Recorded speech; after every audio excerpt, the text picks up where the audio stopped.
오늘 하나님께서 우리에게 주신 말씀은 요한복음 17장 20절로 26절 말씀입니다.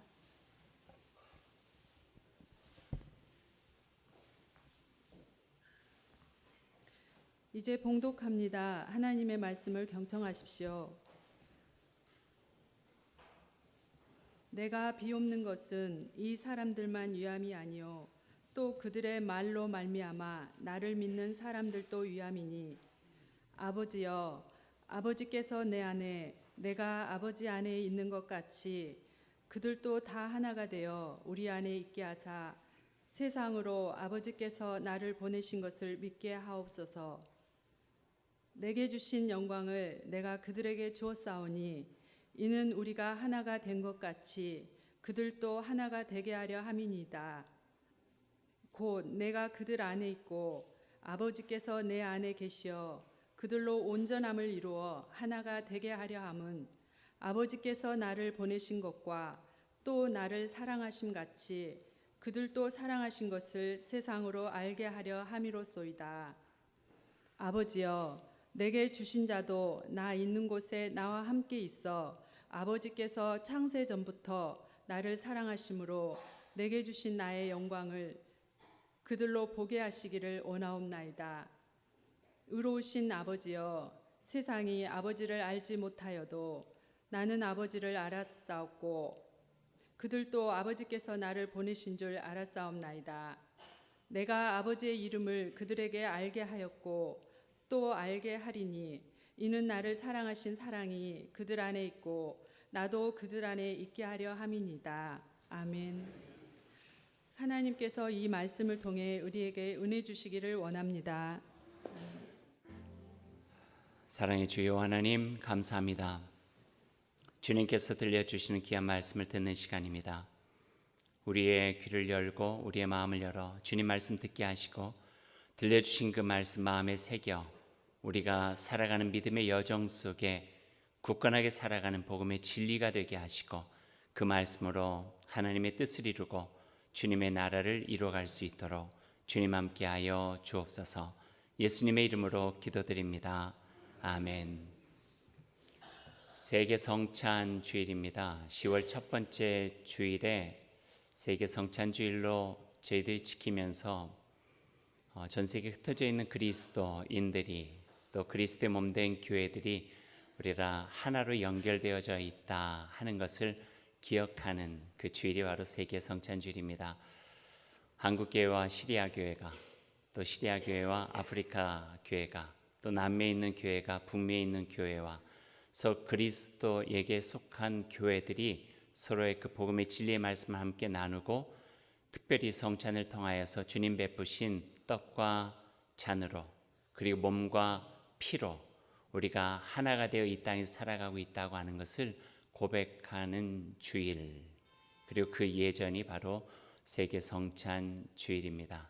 우리 가운데 하나 되게 하시는 하나님의 은혜가 또 오늘 요한복음 17장 대사제적 기도와 같은 예수님의 말씀과 함께 우리 안에 있기를 원합니다. 오늘 저는 조금은 딱딱할 수 있는 이야기를 여러분들과 함께 나누려고 합니다. 좀 이론적인 이야기일 수도 있어요. 브루스 말리나라고 하는 학자가 가지고 있는 이론인데요. 상호관계주의라고 하는 이론을 폈어요. 그 이론의 뜻은 모든 이들이 한 사람 한 사람 객체에 있는 것 같지만 나눠져 있지 않고 집단적으로 연결되어 공동의 특성을 가지고 있다. 어렵죠? 이해하기가요? 쉽지는 않아요. 그것을 기독교 신앙인 보네포 목사님이 상호관계주의를 다른 말로 표현을 했어요. 집단인격이라고 표현을 했어요. 집단인격. 인격은 한 사람이 가지고 있는 격인데 집단인격은 그 한 사람이 아니라 그가 속해 있는 공동체, 작은 공동체일 수도 있고 큰 공동체일 수도 있죠. 이제 가정일 수도 있고요, 교회일 수도 있고요, 또는 학교일 수도 있고요, 도시일 수도 있고 국가일 수도 있고 민족일 수도 있고요. 그 공동체가 공동의 공통된 어떤 특성들 나타내어지는 것, 이걸 집단 인격이라고 표현하기도 합니다.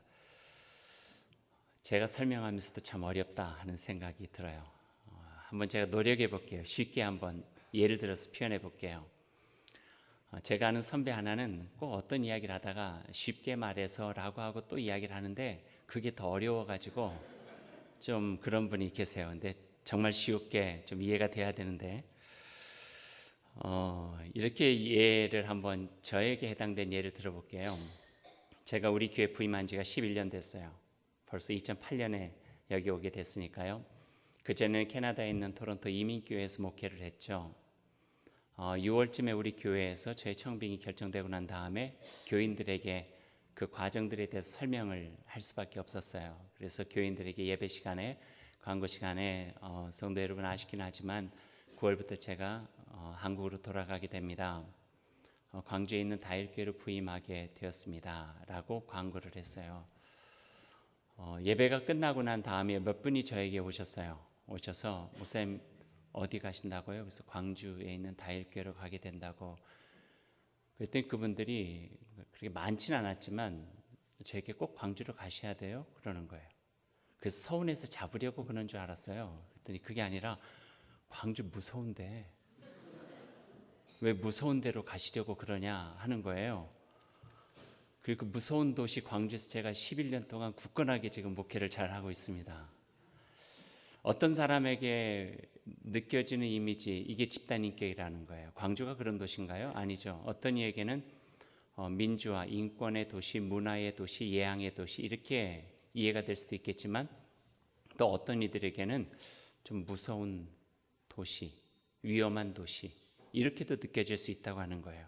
5.18이 폭동으로 이해하고 있고 억센 사투리들이 때로는 TV 드라마에서 좀 힘을 쓰는 사람들이 쓰는 말투처럼 느껴지기도 하고 서방파 김태촌도 한몫해서 광주라는 도시가 집단으로 그렇게 인격적으로 이미지가 되어졌다 하는 거예요.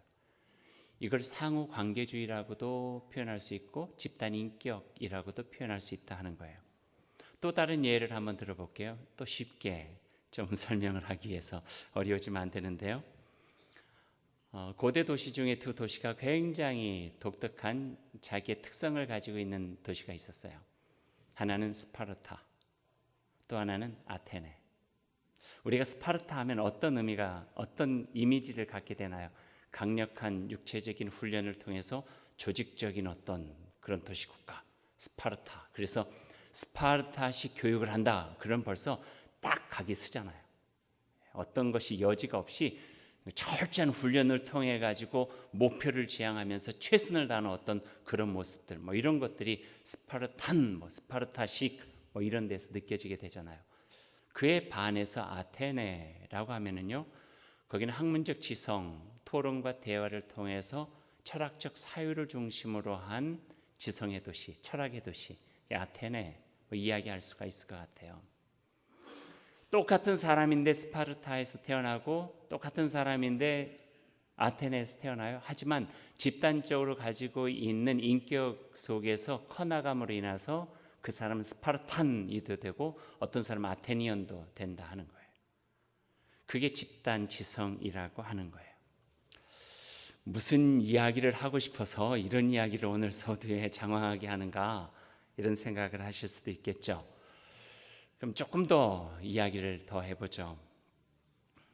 만약에 여러분들이 밖에 나갔어요.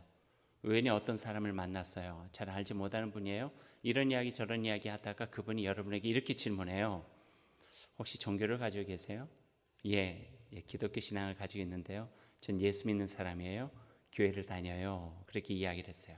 그럼 그 사람이 나에 대해서 아무것도 모른 채 교회를 다니고 예수를 믿고 기독교 신앙을 가지고 있다고 하는 것만으로 이미지를 갖게 되어진 집단 인격이 있다는 거예요.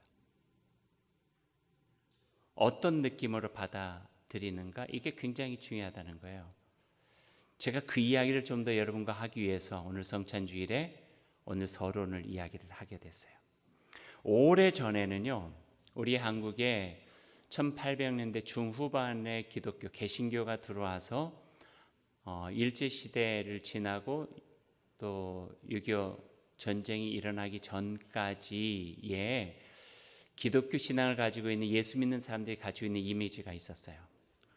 또 교회사나 또는 기독교 관련 어떤 아티클들을 보면은요, 그 당시 기독교인들에 대해서 표현하고 있는 모습들이 있었어요. 그게 집단 인격이라고 할 수 있는데 이렇게 표현을 하고 있어요. 착하다, 거짓말을 덜하고 정직한 편이다, 타인을 위해 봉사하고 희생적이다, 자신이 맡은 일에 조금은 더 책임감이 있고 성실한 편이다, 전반적으로 인내심이 많고 화를 잘 내지 않으며 온유한 편이다, 자신의 신앙을 전하려 애쓰고 그 믿음에 따라 살려고 노력하는 이들이다, 민족을 사랑하며 죽음을 두려워하지 않고 신앙과 신념에 따라 사는 이들이다. 이게 그들에게 비춰진 기독교인의 집단 인격, 예수 믿는 사람들의 집단 인격이었어요. 어때요? 긍정적이죠? 좋죠? 그런 예수를 우리들이 믿고 살아왔던 선배들이 있었던 거예요. 그게 그저 이루어지나요? 스파르타나 아테네나 어떤 도시가 그저 그냥 집단 인격이 이루어지지 않는 것처럼 기독교가 들어오고 난 다음에 구한말의 차별이 여실한 이 시대와 역사 속에서 하나님 안에서 한 형제 자매됨으로 수평적 관계를 이루면서 서로를 배려하고 사랑했던 모습들이 있었고요. 민족의 순환 사회에 외곽으로 나가지 않고 함께 참여하면서 어려울 때 구제하고 병원을 짓고 또 학교를 짓고 반지를 빼고 물산장려 운동을 하고 국제 보상 운동을 하면서 민족과 함께 호흡했던 기독교 신앙의 선배들이 있었고요. 그리고 일제시대 때 그 안에 압박에 물러서지 않고 하나님께 설하게 해주시는 독립을 위해서 꾸준히 일했던 민족교회의 모습들이 있었기 때문에 많은 이들에게 집단 인격적 기독교의 이미지와 모습은 긍정적이고 의미가 있게 다가올 수밖에 없었다는 거예요. 그저 이루어진 것이 아니라 복음의 가치를 삶으로 살아낸 이들의 어떤 열매들이죠. 쉽지 않은 시기들에 땀을 흘리면서 보다 더 진리에 가깝게 살아가려고 애쓰던 사람들이 만들어낸 아름다운 모습이죠. 그 모습을 기반으로 해서 교회는 성장했고 교회는 부흥했어요. 몇 년 전에 기윤실에서요, 기독교윤리실천운동협의회에서 기독교인에 대해서 어떻게 생각하는가에 대한 집단인격 이미지 조사를 했어요. 믿지 않는 사람들에게. 거기서 나왔던 이야기들이에요.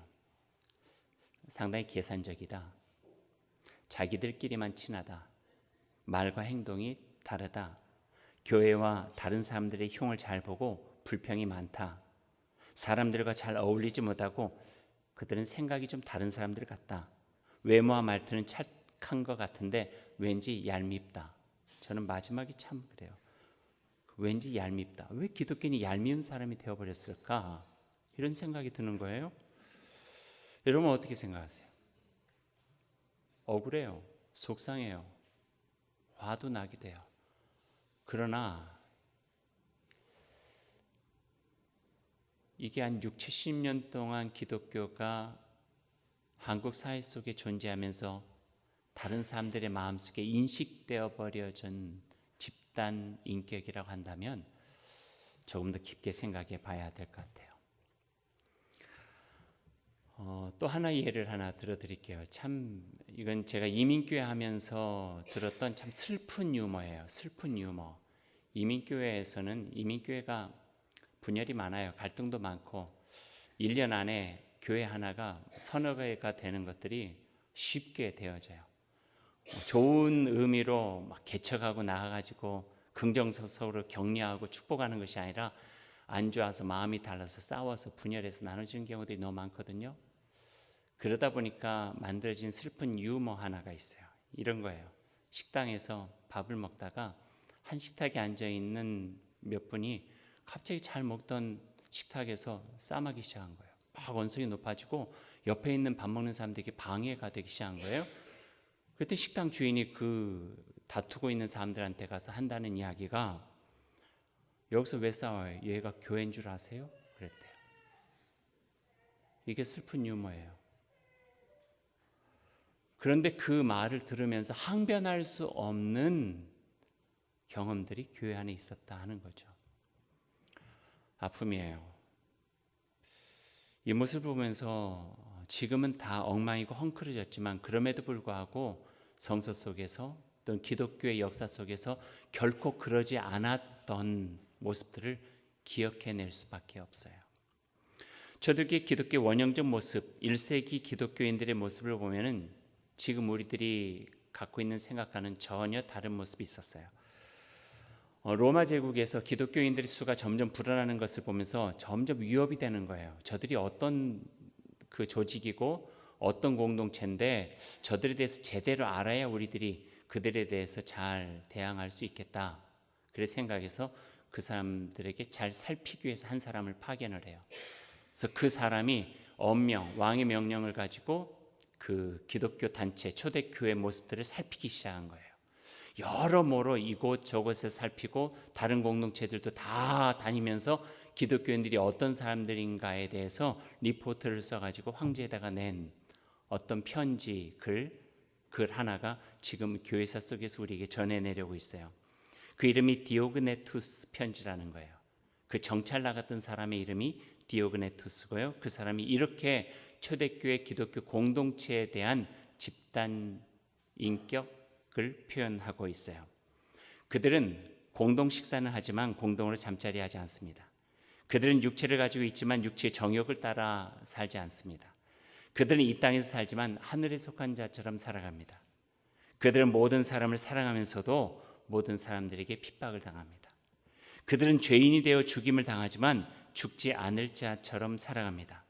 그들은 가난하지만 많은 사람들을 부유하게 하고 그들은 모든 것이 부족하지만 모든 것이 넉넉한 사람들 같습니다. 그들은 멸시와 모욕을 당하지만 그 가운데 영광을 경험한 자들이요, 그들은 항상 험담을 들으면서도 또한 그들은 옳다고 인정을 받기도 합니다. 그들은 책망을 받으면서도 다른 이들을 축복합니다. 그들의 삶은 늘 선하고 올바르지만 범법자처럼 다루어집니다. 그러나 그 처벌을 당하면서도 생명을 곧 얻을 것처럼 즐거워합니다. 그들은 유대인들로부터는 이방인이라고 공격당하고 헬라인들로부터는 핍박을 받지만 그들을 미워하는 자들도 자신들이 왜 그들을 어떤 이유로 미워하는지 알지 못합니다. 한마디로 말한다면 제가 만난 그리스도인들은 육체 안에 영혼이 있어 그 생명을 유지하듯이 세상에 그리스도인들이 있음으로 인해 이 세상이 활력을 얻고 살아가는 것 같습니다. 그리고 마지막 첨부했던 것은 그들이 결코 로마 제국의 위험이 되지 않으니 그들의 활력을 인정하는 것이 좋겠습니다 라고 되어진 편지가 있었어요.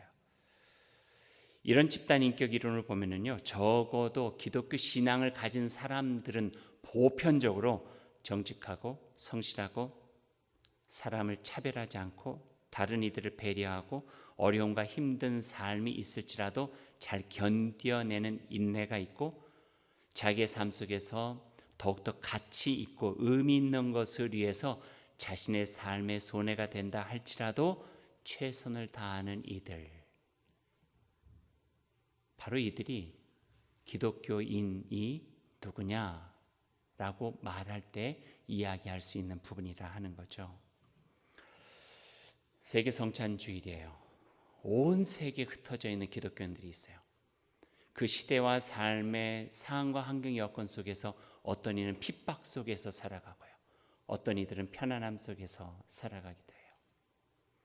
어떤 이들은 가족 안에서 신앙을 갖는 것이 위험스럽기도 하고 어떤 사람들은 가족을 위해서 기도하며 함께 신앙생활을 하고자 애쓰기도 하고요. 형편과 사랑과 상황과 모든 처지는 다름에도 불구하고 기독교인, 복된 예수 그리스도 그분의 진리를 따르는 이들이 가지고 있는 공동의 모습은 있다 하는 거예요. 이게 성찬주일, 오늘 우리가 함께 나누면서 우리의 마음에 다시 한번 기억해야 되는 거예요. 그리스도인은 과연 누구인가? 우리는 누구에게 속한 사람들인가? 어떤 삶을 살아가야 되는가 하는 것들을 다시 한번 인식하고 그 일을 위해서 자기의 생명까지 내어주신 예수 그리스도, 그분께서 베푸신 식탁, 떡과 잔을 대하고 그분의 몸과 그분의 피에 하나가 되어져서 내가 살아가는 그 자리에서 그리스도의 몸된 교회의 모습으로 살아감으로 인하여 하나님의 뜻이 이루어지고 또 하나님의 나라가 이루어지며 이 세상에 유익함을 주고 온 세상을 구원하신 예수 그리스도의 그 형상이 우리를 통해서 세계에 펼쳐갈 수 있는 그 아름다운 삶이 바로 우리에게 주어져 있는 모습이라고 하는 것들을 다시 한번 기억해야 될 것 같습니다. 요한복음 17장 오늘 말씀은 대사제적 기도예요. 하나가 되어 이렇게 살라 한 예수님의 말씀이죠. 아버지여, 아버지께서 내 안에 내가 아버지 안에 있는 것 같이 그들도 다 하나가 되어 우리 안에 있게 하사, 그들도 다 하나가 되어 우리 안에 있게 하사. 그러니 하나 된 교회 속에서는 우리가 하나 되어져 있는 예수님의 모습이 보여야 되고 하나님의 은총이 나눠져야 되며 성령께서 인도해 주시는 그 놀라우신 능력이 함께 있어야 된다고 하는 것, 이것을 오늘 마음속에 다시 한번 되새겨 보기를 원합니다. 마무리하면서 한 가지만 더 덧붙이죠. 이런 질문을 해보았어요. 그러면 그 집단 인격 속에 우리 광주 다일교회가 가지고 있는 집단 인격은 어떤 모습일까? 어느 교회 다니세요? 예, 다일교회 다니는데요. 그럼 다른 사람이 어떤 이미지를 가질까? 좋은 모습, 그리스도의 몸된 교회다운 모습, 연약한 자와 함께하고 사랑이 넉넉하고 너그러우며 차별과 혐오의 세상 속에서 이해와 배려와 포용으로 하나님께서 그 아들 예수 그리스도를 통해서 일구신 그 나라를 위해서 함께 자발적으로 참여하여 애쓰는 교회다. 이런 집단 인격이 우리 다일교회의 모습이 되고 그 모습을 통하여서 예수 그리스도가 아름답게 드러나는 복된 삶이 저희 가운데 있기를 간절히 소망합니다.